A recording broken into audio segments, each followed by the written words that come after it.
Assalamualaikum warahmatullahi wabarakatuh. Alhamdulillahirabbil alamin wa bihi nasta'in wa ala umuri dunya waddin. Assalatu wassalamu ala asyrofil anbiya'i wal mursalin sayyidina wa maulana Muhammadin wa ala alihi wa sahbihi ajmain, amma ba'du. Allahumma rabbi shrah li sadri wa yassir li amri wahlul 'uqdatam min lisani yafqahu qawli waj'al li waziran min ahli. La haula wa la quwwata illa billahil aliyyil azim. Ibu yang saya sayangi, yang saya cintai, yang saya banggakan, yang insya Allah dikaruniakan rahmat serta kasih sayang Allah untuk kita semua. Pertama-tama mari kita memuja kehadiran Allah Subhanahu wa taala, yang mana tidak henti-hentinya Allah menghadirkan nikmat yang begitu banyak, nikmat yang begitu indah, nikmat yang begitu sempurna, nikmat yang begitu mulia untuk kita semua.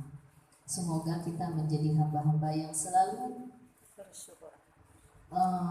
meyakini di dalam hati kita, menjadi hamba-hamba yang tidak berhenti-berhentinya untuk bersyukur kepada Allah Subhanahu wa taala.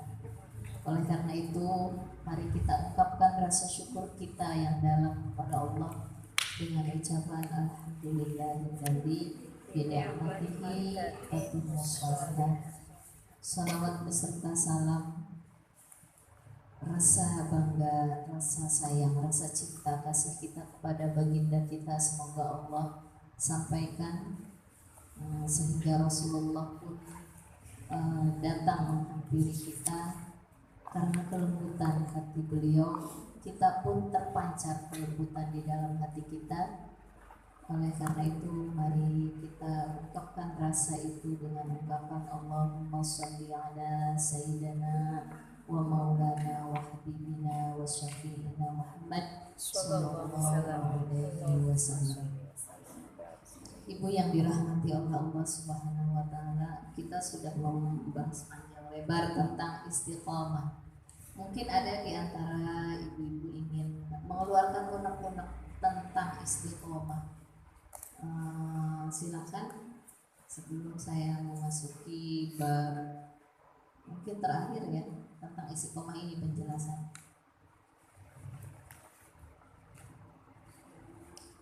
Ada nggak Bu tentang istiqomah?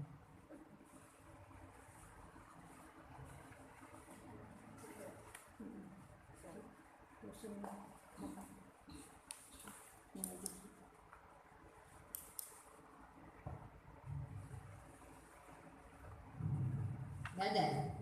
Kalau nggak ada, saya bertanya ke ibu-ibu ya. Berarti yang dari awal sampai akhir sudah bisa dipahami ya, sudah bisa dimengerti, sudah bisa dimaknai, sudah diamalkan. Insya Allah. Sekarang kira-kira kalau untuk mencapai kunci istiqomah itu bagaimana?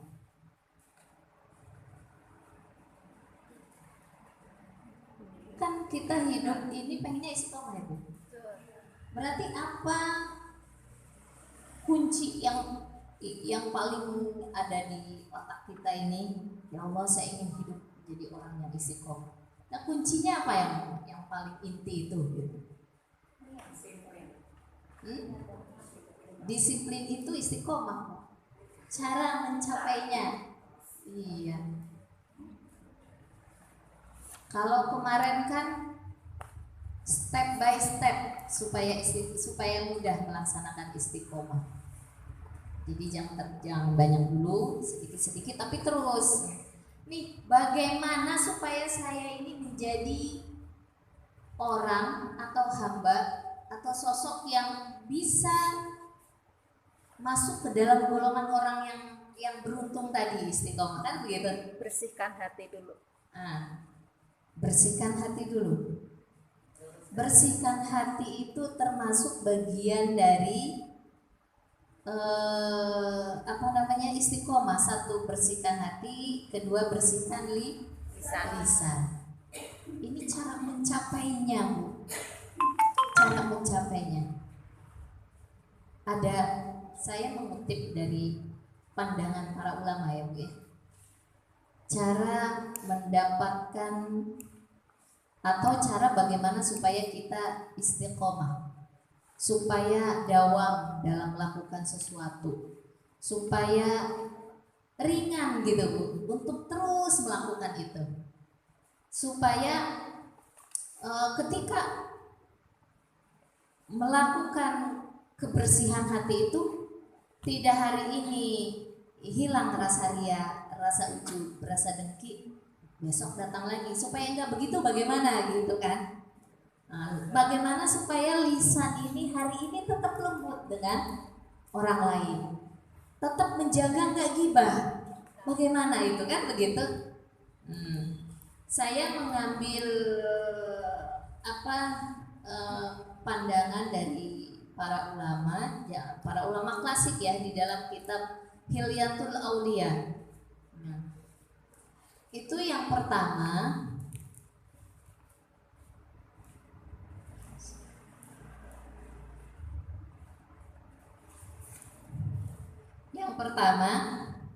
sebesar apapun, nanti ada rumusan para ulama ya.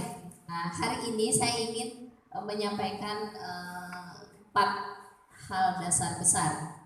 Nah, nanti besok ada satu lagi, beda lagi pandangan ulamanya. Pandangan yang pertama ini yaitu bagaimana supaya mencapai istiqomah, ada 4 hal. Yang pertama, ketika engkau dihampiri atau diberikan oleh Allah ujian musibah yang besar, ujian yang besar, maka jangan lari dari apa yang diperintahkan oleh Allah. Tetap lakukan apa yang diperintahkan oleh Allah. Seperti begini Bu, tiba-tiba suami kita selingkuh,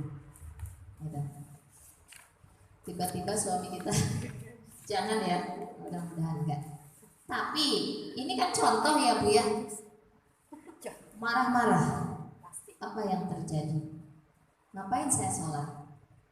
Sakit hati saya udah sholat capek-capek dan sebagainya, ditinggal tuh sholat. Yang dia lakukan apa? Pergi ke mall, ngilangin stres gitu. Ngapain sholat saya? Nah, kemudian dia tinggalkan baca Quran yang biasanya dia baca Quran. Untuk apa saya baca Quran? Ternyata saya sakit hati. Kemudian ketika ditimpa ujian musibah juga, ngapain saya datang ke majelis taklim? Ternyata apa yang saya lakukan ibadah tidak berefek hidup saya bahagia. Nah, orang yang bagaimana supaya istiqomah? Ketika dia didatangkan musibah oleh Allah, dia tidak bergoyah dalam ibadahnya kepada Allah. Dia tetap sholat, dia tetap baca Quran, walaupun berat itu masalah yang dihadapi. Dia tetap datang ke majelis ilmu, berat sambil goyang di jalan, sambil pikir, sambil sedih dan sebagainya. Tetap itu ujian yang seberat apapun dia terjang. Pokoknya saya harus apa yang sudah saya lakukan kebaikan sebelumnya jangan sampai goyah. Kalau yang lain bagaimana? Ketika ditimpa ujian musibah, suaminya keluar dari pekerjaannya. Dulu waktu bekerja dia senyum sama suaminya, apalagi waktu awal gajian, awal bulan, senyum terus. Wah, masak apa Bang? Wah, ditanyain maunya apa gitu. Terus pokoknya ada baju yang ada di tempat tidur yang bekas dia, udah nggak ada itu bau baju apa nggak ada, langsung aja ini bau, masukin ke ember. Nggak ada itu cemberut Bu. ketika suami keluar dari pekerjaan, itu usahakan kalau kita istiqomah, itu jangan cemberut, tetap seperti dulu waktu dia punya penghasilan, senyum aja, senyumnya pahit tapi senyum terhadap suami itu ridho Allah, Bu. Suami kan ridho kalau kita senyum, Bu. Tapi Bu bilang dia di rumah mulu, dia nganggur, dia apa. Ibu, orang ketika dapat musibah yang besar, kata ulama ini, supaya istiqomah, tidak berubah sikap, sifat, kebiasaan dalam berbuat baik atau beribadahnya kepada Allah. Tidak rubah. Sekarang kita mengukur diri, Bu. Suka rubah nggak, Bu? Berarti belum. Nah, sekarang karena udah tahu bagaimana Allah berbicara di dalam ayat Al-Quran. Nanti ada hadiahnya loh, Bu, kalau kita suami ngasih uang walaupun kurang pas-pasan gitu ya, atau kurang lah gitu, ngasih gitu. Senyum aja, itu Allah yang akan ngasih hadiah, Bu. Emang bukan dari suami atau anak, Bu. Anak mungkin prestasinya tidak bagus ya, kan ujian banyak apa aja gitu, mungkin dia harus ngeluarin biaya yang banyak. Itu melihat anak, Bu, jangan cemberut, ini anak nyusahin amat. Senyum aja. Nah, jadi apapun yang terjadi, tampilkan sesuatu yang indah di muka kita dalam ibadah kita. Tetap mungkin kita biasa sholat tahajud ya, Bu ya. Ketika ada ujian musibah yang berat, Ibu harus tetap sholat tahajud. Jangan ditinggal. Makin kencang harusnya. Nah, ini kalau orang sudah makrifat kepada Allah akan makin kencang, Bu. Masalahnya kita belum sedang berusaha untuk makrifat kepada Allah. Kadang-kadang kencangnya itu juga bukan karena iman kepada Allah, tapi karena ada keuntungan. Karena mau ngadu ya. Iya, ada keuntungan ya Allah, kalau saya tahajud nanti rezeki saya akan begini, suami saya akan begini, anak saya akan begini. Nah itu boleh nggak? Boleh aja. Tapi itu iman orang awam, orang yang rendahan. Jadi kalau saya kerja mau dikasih berapa? Kalau enggak, saya nggak mau. Apalagi kalau duitnya kecil, maunya harus sekian. Itu yang nyuruh kerja, Bu, empat ngasih dia, atau dia senang banget kalau ada orang seperti ini. 4, Bu. Saya kan kerjanya sekian jam. Ini ada pembantu datang ke rumah orang kaya, contoh. Saya mau bekerja di rumah Bapak, tapi harus gaji saya sekian karena kerjaan saya bagus, Pak. Udah gitu, kalau tidak sekian saya nggak mau. Itu orang kaya, gitu. Tapi karena dia butuh tetap dipekerjakan. Ini contoh manusia ya, Bu ya. Nah, orang yang beribadah karena menginginkan keutamaan A, keutamaan B, nanti saya kalau salawat sekian dapat ini, kalau saya istighfar sekian dapat ini, kalau saya baca subhanallah wa bihamdi maka saya akan dapat jabatan ini, kalau ini, itu seperti itu. Bekerja, pembantu yang bekerja di tempat tuannya, dia udah punya semacam itu tadi. Saya maunya sekian, kalau enggak sekian saya enggak mau. Begitu, Bu. Tapi tetap dikasih, emang akan dikasih sama Allah, tapi hanya di situ keutamaannya yang akan dikasih oleh Allah. Kalau kita menginginkan bekerja itu karena susah nih ya, kemudian ya Allah angkat suami saya, hanya memohonnya karena memohon rezeki tadi, maka Allah emang akan berikan, Bu. Tapi hanya itu aja, yang lainnya enggak. Mungkin anak bermasalah, atau juga kita punya urusan dengan tetangga, punya urusan dengan mertua, itu Allah enggak peduli. Kenapa? Kamu kan mintanya itu doang. Itu makanya orang awam itu, Bu, Walaupun dia bekerja ibadah banyak, tapi hasilnya sedikit. Hanya itu aja. Tapi kalau orang yang imannya di atas orang awam, yang hitung-hitungan tadi, dia udah nggak hitung-hitungan. Pokoknya yang penting saya karena Allah. Ya Allah, saya sholat tahajud saya karena Allah. Saya yakin kalau saya karena Allah, urusan anak akan diperbaiki, urusan suami akan diperbaiki, urusan rezeki akan diperbaiki, urusan kesehatan saya juga akan Allah perbaiki. Pokoknya terserah Allah, terbaik menurut Allah. Itu semuanya akan dipegang oleh Allah. Ibu mau milih yang mana sekarang? Yang terbaik dari Allah. Jadi jangan suka kalau saya zikir baca ini maka akan dapat ini. Gak usah begitu sekarang ibu kalau beribadah. Pokoknya murni aja, terserah Allah, karena Allah. Minimal minta surga dan dihindarkan dari neraka. Itu kalau kita udah dapat itu, yang lain dapat. Masalahnya manusia yang awam itu, nah itu untuk rugi mintanya. Apa yang terjadi ketika ujian yang besar menghampiri kita, kita tetap istiqomah. Ini ada di dalam Quran surat At-Taghabun ayat 11.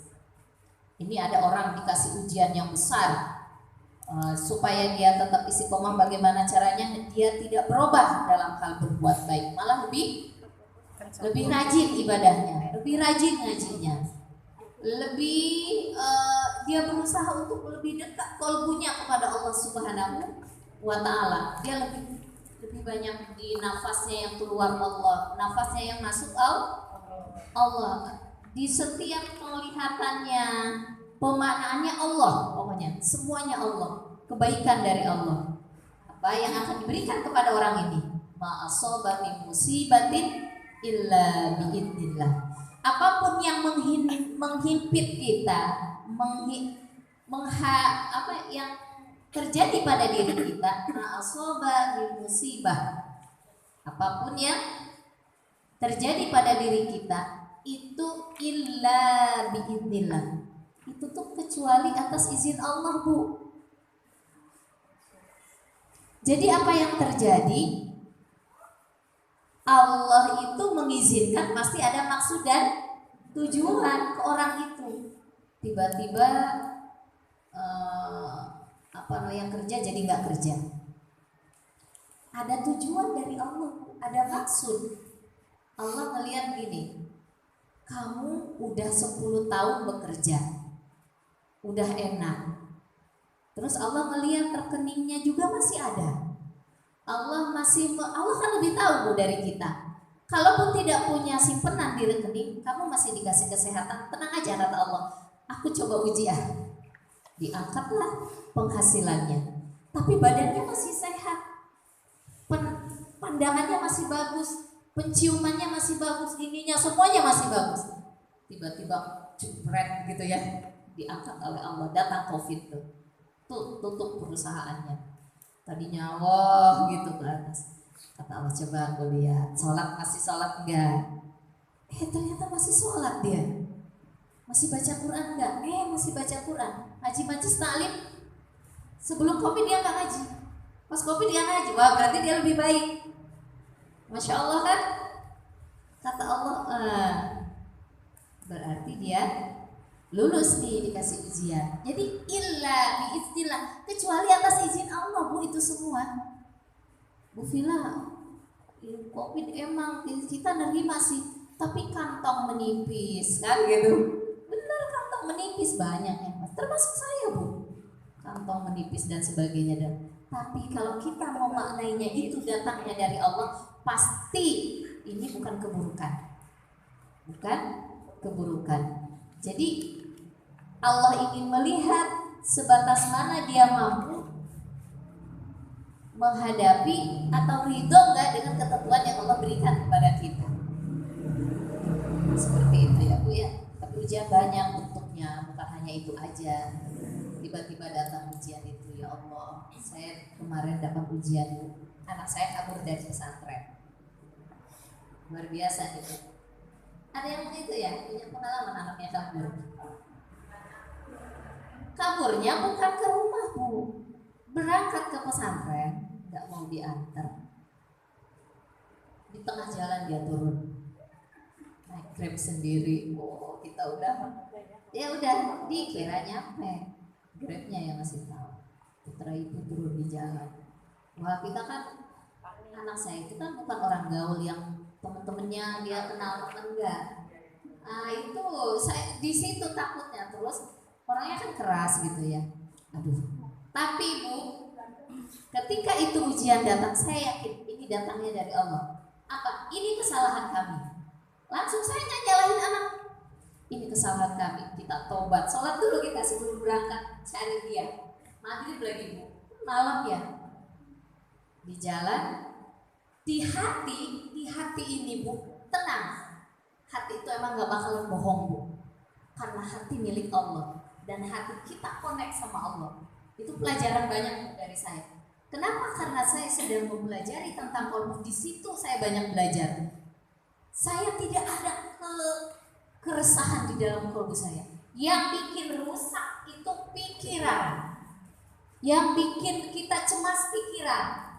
Karena benar kata Allah, apa yang kita pelajari dalam ilmu tasawuf, hati itu connect sama Allah.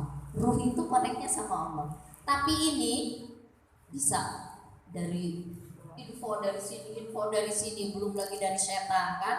Oh nanti anak kamu begini diculik dan sebagainya gitu ya. Nah itu. Tapi saya berusaha untuk mengkonekkan kalbu saya dengan Allah. Tidak ada saya minta nanti ke polisi, nanti ke orang gitu, enggak. Pokoknya ya Allah, anak hamba milik Engkau. Engkau yang maha ini, saya agungkan Allah di situ bu. Engkau maha mengetahui, Engkau maha mampu mengatasi setiap masalah ya Allah. Engkau maha. Ketika saya lalai, pikiran datang. Aduh jangan anak saya. Ini ngerusak nih pikiran. Kembali lagi kita kolbu kita kepada Allah. Ya Allah, ibu lagi di jalan. Kita kan udah datang ke pesantren ternyata emang gak ada. Di jalan ada yang nelpon. Anak ibu di jalan lagi geret-geret koper. Diantar ke rumah. Yang antar itu adalah manajer Bank Syariah Mandiri. Cerita beliau, apa yang saya ambil pelajaran di situ? Kata beliau, dia orang yang ngerti agama ya. Kalau bapak dan ibu bukan orang yang baik, anak ini tidak mungkin saya yang nolong dia. Karena apa bu? Itu kan di daerah yang dia kira-kira itu di pinggir jalan. Kalau orang tuanya bukan orang yang baik, bisa saja itu diculik sama orang yang nggak benar, diculik ininya lah itunya segala macam, dia bawa duit juga kan bu. Belum lagi dia pakaiannya gitu dan sebagainya ya, kopernya dan sebagainya dibohongin orang atau gimana gitu. Saya di situ berpikir, masya Allah, Allah itu baik banget ya sama saya. Tapi satu yang saya jadi pelajaran tentang anak saya ini, pertama bu di situ yang teringat ketika datang tiba-tiba musibah dosa. Ini dosa kami ya Allah. Ampuni ya Allah, perbaiki kesalahan kami. Saya tahu keburukan saya apa gitu. Ya Allah, perbaiki. Saya tidak menyalahkan anak saya. Saya hanya dikasih titipan sama Allah. Ternyata anak begini. Tapi ada kebaikan di dalamnya pasti, saya bilang gitu. Dan bukan kiamat kok. Yang penting anak sudah datang kan.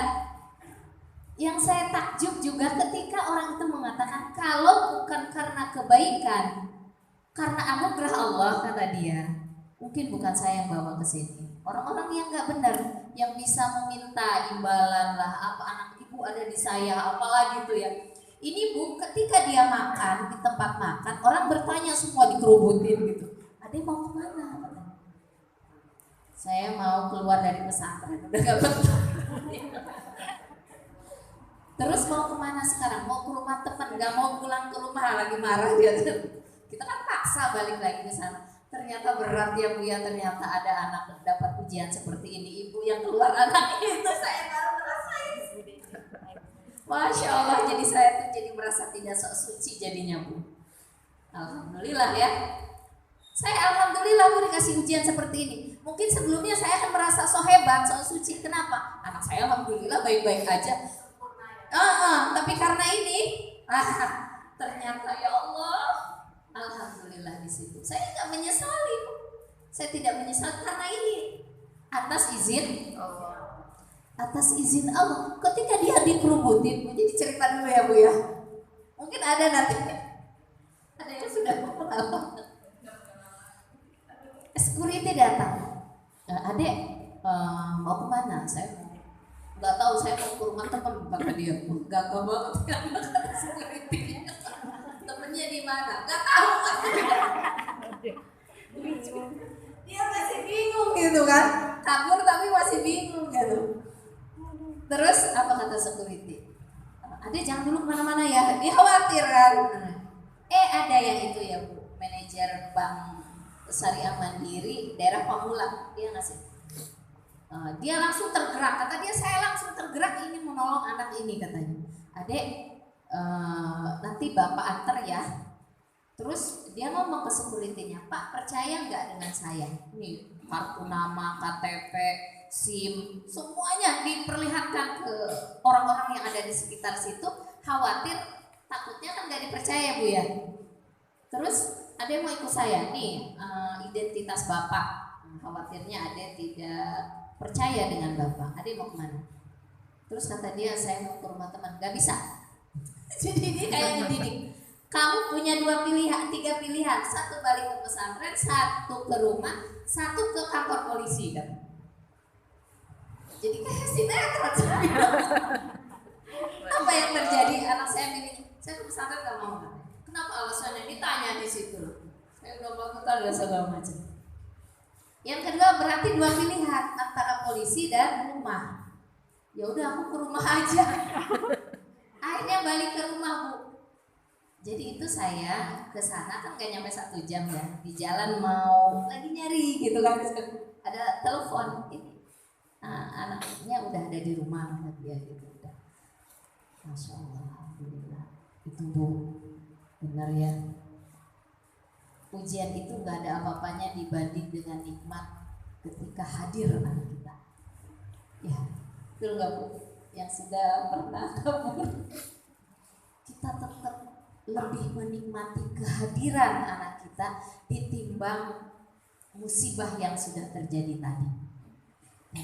Masya Allah, indahnya ini yang dihadirkan oleh Allah. Sekarang apa yang harus saya perbaiki? Apa yang harus saya perbaiki?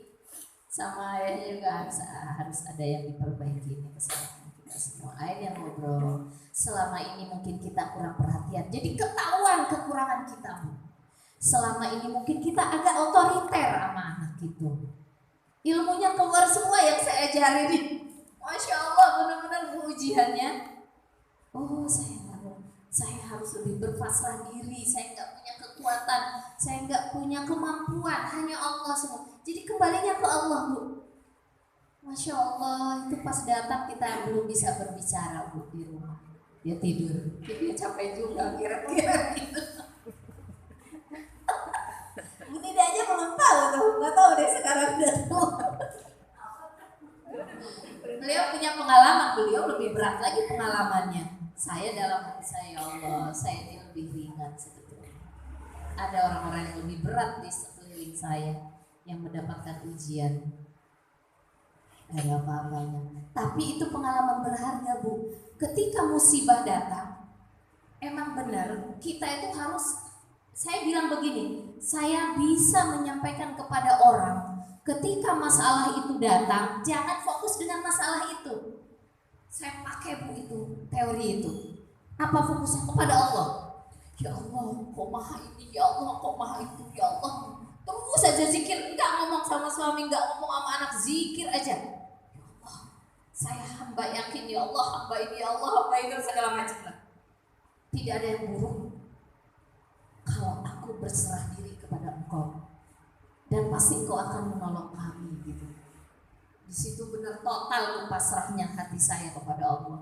Tenang itu Bu. Tiba-tiba Kan telepon krakin dari sana sini, itu pengaruh info dari luar itu masuk ke dalam pikiran kita. Itu yang membuat cemas lagi. Tapi itu Allah kasih kecemasan gak nyampe setengah jam, langsung ada berita anaknya ketemu, diantar lagi Bu. Jadi saudara sama yang nganter Bu, kita telepon-teleponan. Udah gitu Bapak saya Masya Allah mau berkunjung ke rumah Bapak. Oh jadi banyak kebaikannya, mau berkunjung kita ke sana. Insya Allah. Ya Pak, boleh kita jadi saudara WA-WA sampai saya sama dia. Nanti insya Allah saya juga berkunjung lagi ke rumah Bapak.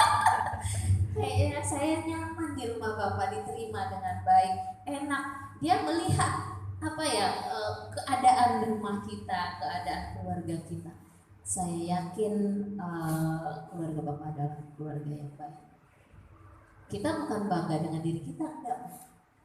Saya justru kembali kepada Allah. Selama kita mau bergantung, selama kita mau berserah diri, selama kita mau bertawakal kepada Allah, jalan itu akan datang di mana aja pertolongan.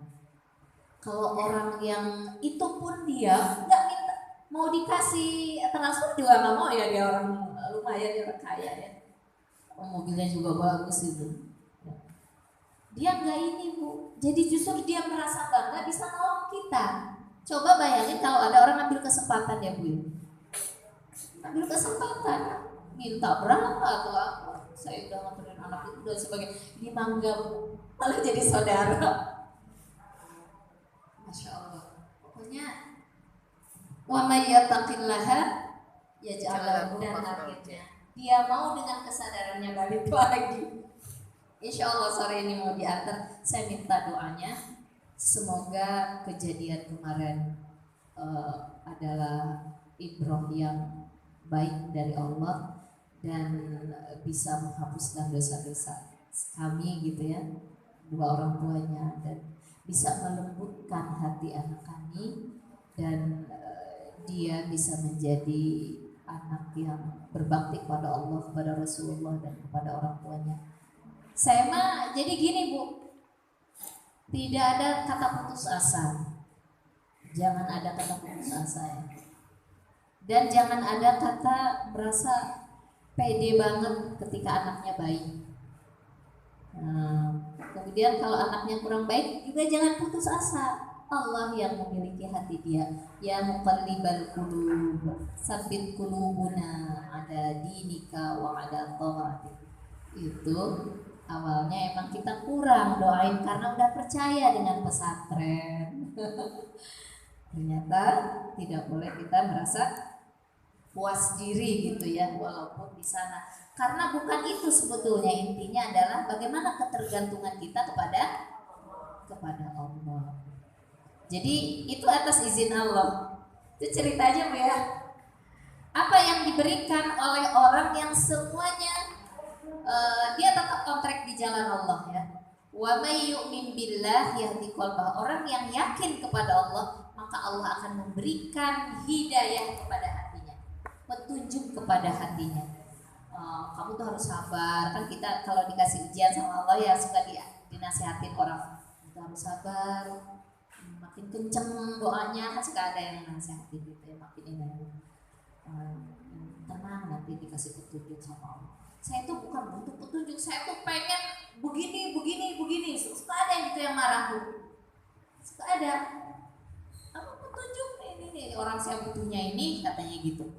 Padahal petunjuk itu Bu, kalau seseorang sudah mendapatkan petunjuk di dalam hatinya, itu masalah yang kelihatannya di secara mata, dia mungkin pengen tercukupi ekonominya, pengen tercukupi akhlak anaknya, pengen tercukupi suaminya yang bermasalah tadi sayang sama kita, pengen tercukupi apanya. Kalau sudah hati kita dikasih hidayah oleh Allah, itu tuh akan tercukupi Bu, akan tercukupi semua. Mungkin kelihatannya hartanya sedikit, tapi kalau kita merasa qanaah, kita ridho dengan ketentuan Allah, maka rumah tangga yang ekonominya pas-pasan pasti tetap akan bahagia, benar gak Bu? Walaupun anaknya emang gak jenius-jenius amat, biasa-biasa aja, tapi karena hati kita mendapatkan hidayah dari Allah, kita terjalin hubungan yang indah antara anak dengan orang tuanya. Ya mungkin bukan, anak kita nggak ganteng-ganteng seperti artis Brad Pitt gitu ya, atau tetangga kita ada ganteng-ganteng anaknya, anak kita biasa aja. Tapi kalau kita mendapat hidayah di kolbu kita, maka kita akan merasakan ketenangan dengan sikap dan sifat anak kita, tidak bikin masalah. Apalagi kalau kita bertumbuh, kalau orang dikasih hidayah di dalam kolbunya, kebutuhan apapun akan Allah cukupkan. Begitu Bu. Jadi orang yang ketika dikasih ujian yang besar, kemudian dia tetap dekat sama Allah, tidak menyalahkan Allah, kemudian tidak berkeluh kesah, malah makin dekat sama Allah, maka Allah akan memberikan petunjuk ke dalam hatinya, bagaimana dia bersikap, bagaimana dia bertutur kata dengan orang lain gitu ya, bagaimana bersikap dengan orang lain, bagaimana hatinya akan selalu tenang gitu. Nah itu, jadi sekali lagi kunci istiqomah adalah ketika dikasih ujian yang besar oleh Allah, tetap lakukan ibadah yang diperintahkan oleh Allah, maka hatimu akan dapat petunjuk Bu, nggak gelisah, nggak kesana kesini, yang membuat kita jauh dari orang dan jauh dari Allah. Yang kedua, ketika seseorang ingin istiqomah, jangan terpengaruh oleh kehidupan dunia. Jangan terpengaruh oleh kilaunya kehidupan dunia. Di dalam Al-Quran dikatakan bal tu'sirunal hayatad dunya. Tetapi kebanyakan manusia itu ingin menumpuk-numpuk dunia. Padahal kata Allah walal akhiratu khairu wa abqa, dan kehidupan akhirat itu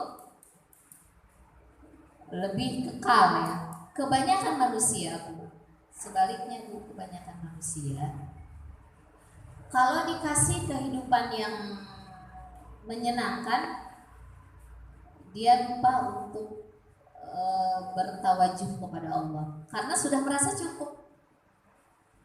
Kalau orang hidupnya tiba-tiba dapat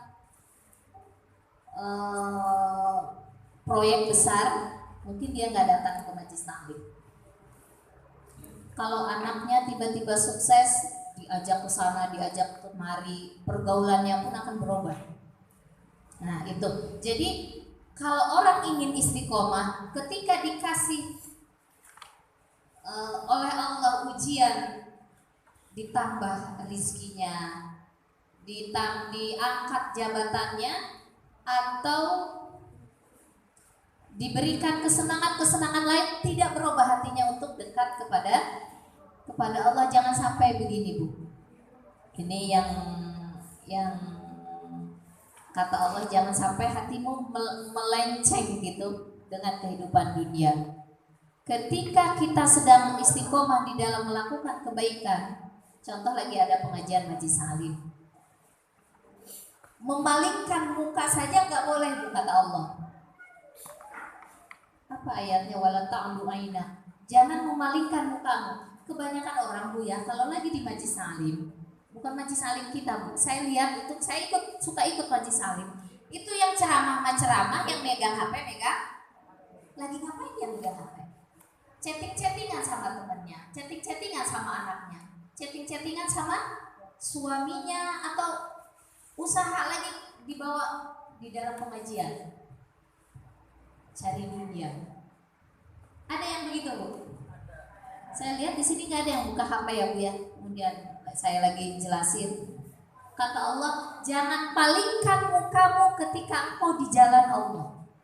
Memalingkan muka itu artinya pikirannya bercabang. Zaman sekarang orang lagi rapat juga diliatin.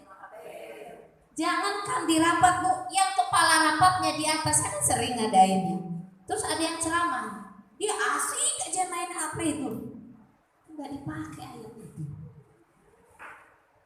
Masya Allah. Ketika di majlis ilmu, nah punten yang suka jualan, jangan pikirannya nanti nih ada berapa nih yang pesan ke saya. Mungkin siapa yang jualan makanan juga ya yang udah jadi gitu. Terus ini rame nih, pasti ini yang beli banyak. Kata Allah, jangan palingkan pikiranmu ke sana ketika ada di majelis ilmu atau ketika kita beribadah. Bukan hanya di majelis ilmu saja, Bu. Jadi harus fokus kepada Allah.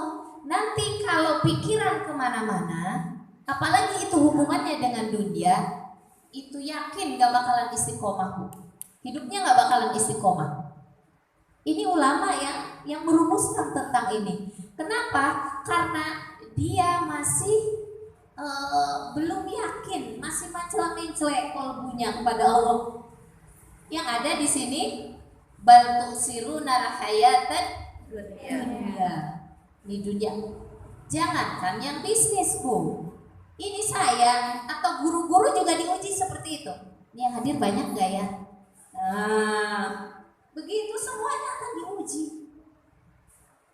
Kalau banyak kan makin banyak masukannya. Kalau sedikit makin sedikit. Nanti akan ada ujiannya itu. Jadi artinya ketika ini dihadirkan oleh Allah, kita tetap fokus kepada Allah. Nah ini orang yang fokus tetap kepada Allah, nanti dia tidak akan cepat lemah semangatnya. Tidak akan cepat lemah semangatnya. Kalau karena Allah, Bu. Tapi kalau bukan karena Allah, ada ini itu. Kadang-kadang semangat, kadang-kadang enggak. Kadang-kadang semangat, kadang-kadang enggak. Maka kata Rasulullah, ta'iba abdud dinar. Ta'iba itu artinya sangat merugi, lelah orang yang jadi hamba kudus, hamba dunia, hamba duit gitu. Jadi di pikirannya nguntungin enggak nih buat saya. Kalau nguntungin saya datang, enggak nguntungin saya enggak datang.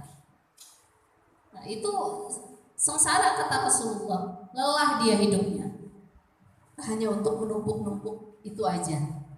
Sedangkan itu kan hanya sementara ya.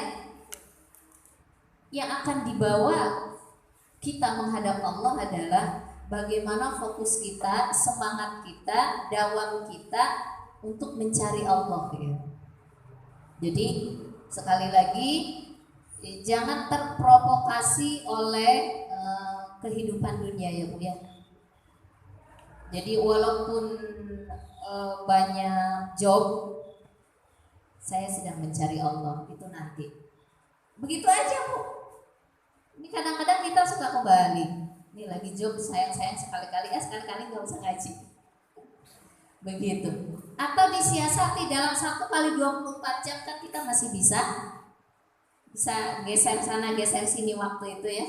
Tapi kita prioritas untuk mengenal Allah, mencari Allah, istiqomah di jalan Allah. Jadi kalau kita masih punya waktu mau berangkat jam 12 kemana, kita masih ada waktu untuk sholat duha, untuk berzikir dulu. Ini kan masih ada waktu. Jadi yang dicari adalah Allahnya dulu.